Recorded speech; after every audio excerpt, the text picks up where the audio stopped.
উদ্দেশ্য এটাই আমি ইউপিএলৰ দলত জইন কৰাৰ পিছত আমি কাম কৰি যাম ইউপিএলৰ দল হৈ। ইয়াৰ আগত বেলেগ কোনো দলত আছিল নেকি? এনে কোনো দলত নাছিলোঁ, মই আগতে বিজেপিত আছিলোঁ, বিজেপিৰ পৰাই ৰিজাইন দি ইয়াত আহিলোঁ। কিমান মানুহ জইন হৈছে? আজি 32 জন। 32। কিহৰ কাৰণে এই দলত আহিল? ইয়াত আমি নিয়ম নীতি চৰকাৰৰ বহুত মানে ভাল এটা কিবা আছে, ভাল পৰিচালনা কৰি আছে প্ৰমোদ বড়ো ছাৰে, আৰু পৰৱৰ্তী সময়ত আমি কোচ ৰাজবংশী চেল এটা বনাব গৈ আছোঁ। কিমান মানুহ আহিছে? আজি 32 জন। কি পৰিকল্পনা আছে? আগন্তুক দিনত আমি কোচ ৰাজবংশী হৈ কাম কৰি যাম এই চৰকাৰৰ লগত থাকি পেলাই।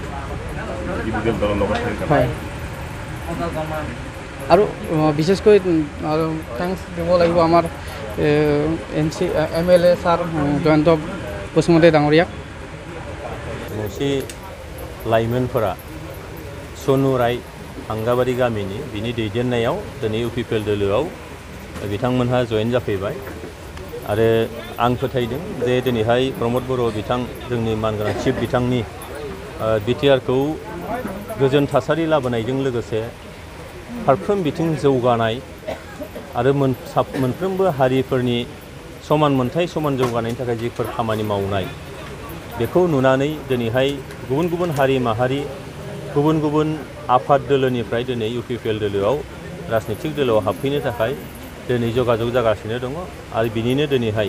32सा राजबंशी लाइमोनफोरा दिनैहाय सनु रायनि दैदेननायाव दिनै जयनिं जाफैदों आरो माखासे समनि उनावनो आरोबाव 2-3 रोजासो बिथांमोननि हारिनि सुबुंफोरा बे जोंनि इउपिपिएल दोलोआव जयनिं जाफैबावगोन बियो रोखा जगाजग जाबाय थादों। गुबुन गुबुन जायगानिफ्राय बिथांमोनहा फैनानै जगाजग खालामदों आरो जयनिं जाफैगोन। सार नुनो मोनदि हाग्रामा महिलाया दिनै बुंदोंदि जिआब दाफामनायखौ आबसु आरो इउपिपिएलनि दैदेननायावनो बे गोरोन्थिया जादों, बे बेसेबां सैथो? नोंथांमोना मोनथिगौ जे थांनाय 2007 मायथाइयाव बिनि मोनसे प्रसेस सोलिदोंमोन आरो बे प्रसेसा जाहैबाय संबिधाननि मोनसे प्रसेस। मोनफ्रोमबो 25 बोसोरनि उन बियाबफोरखौ दाफामनाय जायो, समस्तिफोरखौ दाफामनाय जायो, रिकनस्टिटिउट खालामनाय जायो, डिलिमिटेसन खालामनाय जायो आरो बे संबिजिरनि दहाय लानानैनो दिनैहाय थांनाय 2007 मायथाइयाव जानांगौखौ एसे फावसयनानै दिनै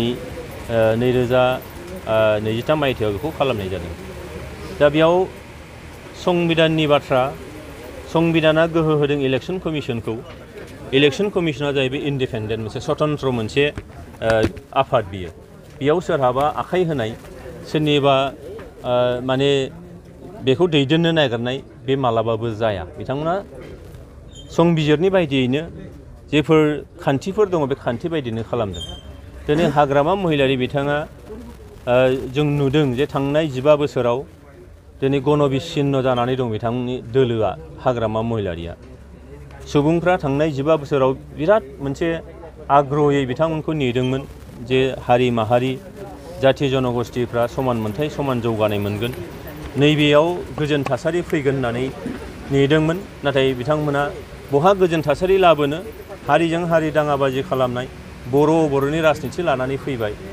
जेराव गोबां मानसिनि जिउ खहा जाबाय, जेराव हारिजों हारि फोथायलायनो हायै जाबाय। दा बेबायदियाव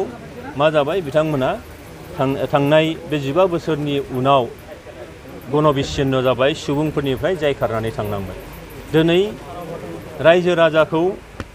आरोबाव गावसिनि फारसे मेगन फिदिंहोनो गोसो बोहोनो दिनै सोरनियावबा हाब्रु फुननो बिथांमोना नाजादों। दुलाराय बर' फरायसा आफादा जाहैबाय दिनै फरायसा आफाद, माहारियारि आफाद, समाजारि आफाद। बिथांमोना हारिनि राव थुनलाइ हारिमुजों लोगोसे समाजखान्थि रांखान्थि जौगानायनि थाखाय हाबा मावो। मालाबा राजखान्थियाव रायजो राजाफ्रा जेरा थगायजायो, रायजो राजाफ्रा जेरै गोरोन्थि लामाजों मालाबा दैदेनजायो, बे समाव रायजो राजाखौ राजखान्थि सांग्रांथि खालामबोदों। जारिमिना बेखौ रोखा रोखायै बुङो आरो जों बयबो मिथिगौ। दिनै दुलाराय बर' फरायसा बादि गोथार मोनसे आफादखौ राजखान्थिनि मोनसे हाब्रु फुननो नाजानाया बे जोबोद मोनसे निन्दा खालामथाव, एकदम निन्दा खालामथारनांगोन जोङो। आरो हाग्रामा महिलारि बिथांखौ आङो धिक्कार होयो, निन्दा खालामो जे दुलाराय बर' फरायसा आफादखौ माबा मोनसे दाय होनायनिफ्राय बिथाङा गोजानाव थाथों मानोना जारिमिना बर'फोरनि जारिमिनाव बेखौ जों नुबोदों जायनो दुलाराय बर' फरायसा आफादनि हेंथायै गसंथाबोदों बिथांमोना समाजनिफ्राय दोरोदलांनांदों समाजनि मेगननि नोजोरनिफ्राय आनग्लेड जालांनांदों बेखायनो बे जिनिसखौ थांनाय 15 बोसोरावबो बुजियाखै दिनैबो बुजियाखै ओंखायनो दिनैहाय समष्टि दाफामनायाव दिनै इउपिपिएल दोलोनि बाथ्राखौ बिथांमोना दाय होनो नागिरदों बे जाहैबाय संबिधाननि मोनसे प्रक्रिया आरो बे प्रक्रियाखौ बाद होनानै जाया बिथाङा दिनै राजनिति खालामदोंब्ला संबिधानखौ मोनथिखागौ संबिधानखौ मोनथिगौबा संबिधाननि बादगा खोथाखौ मानो बुंबाय थादों ओंखायनो आङो रायजो राजाखौ खावलायदों जे दिनै हाग्रामा महिलारि बायदि बिपिएफ दोलो जायफ्रानाखि समाजनिफ्राय रायजो राजानिफ्राय जायखारलांबाय बेसेबां गोजानाव गणबिच्छिन्न जाबाय बेबायदि दोलो बेबायदि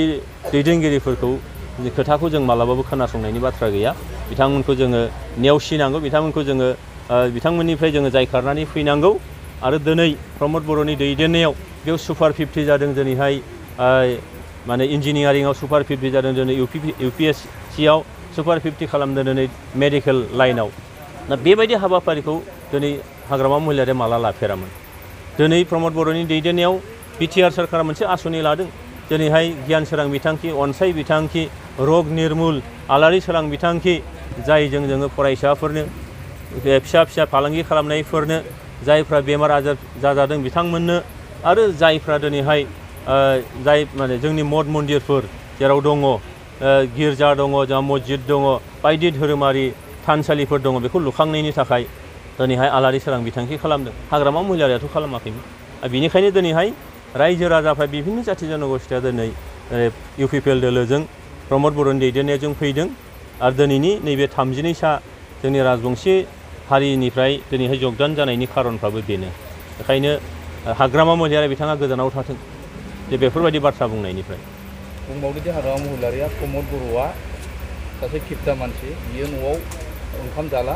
गावनि अफिस सेम्बाराव मावख'आव 5 स्टार हटेलनि मोनसे किटचेन बानायनानै बावनो ओंखाम जायो आरो सरकारनि फैसाजों जायो बे बेसेबां सैथो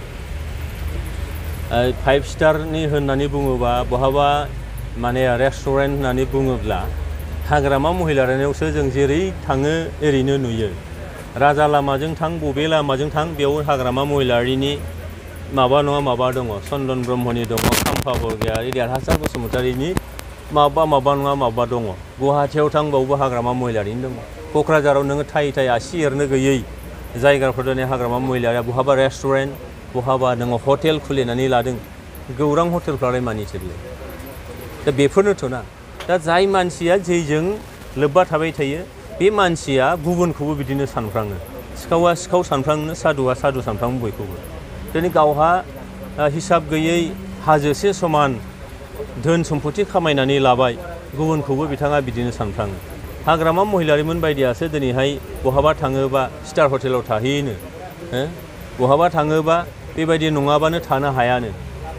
दा माला हाग्रामा महिलारिखौ नुफेरदों जे लामानि बहाबा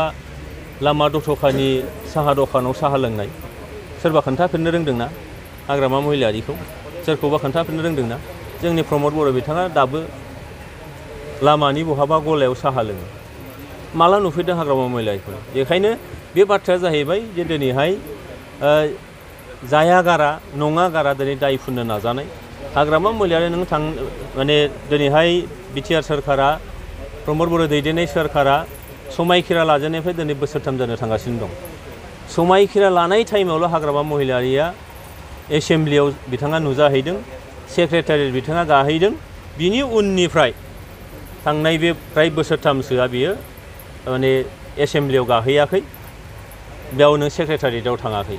बोरै बुंनो हादों बियो थांनानै नायबानो जाबाय हाग्रामा महिलारिनि सासन खालाव मा जादोंमोन सेक्रेटारियेट थांथावै रोखोम जादोंमोन मैला मैथा सेक्रेटारियेटनि कम्पाउन्डखौ नोङो फोसाबाखैमोन बेयाव हाबनाय एन्ट्रेन्स गेटआ माबायदिमोन थांनाय 15 बोसोरनि आरो नैबे 2.5 बोसोर बा 3 बोसोरनि गेजेराव मा मोनसे सोलायनाय फैखो दा बेयाव दिनै रायजो राजाफ्रा बिटिआरनि सेक्रेटारियेटजों खाथि सोमोन्दोआव थाफैदों सिगाङाव सोरमोन जायफ्रा थिखा खालामोमोन हयथ' जायफ्रा थाखा फैसाजों लेनदेन खालामो बिथांमोनावसो सौहैयोमोन दिनै रायजो राजाफ्रा मोजां मोनदों दा बेखायनो बिथाङा मेगन सानानै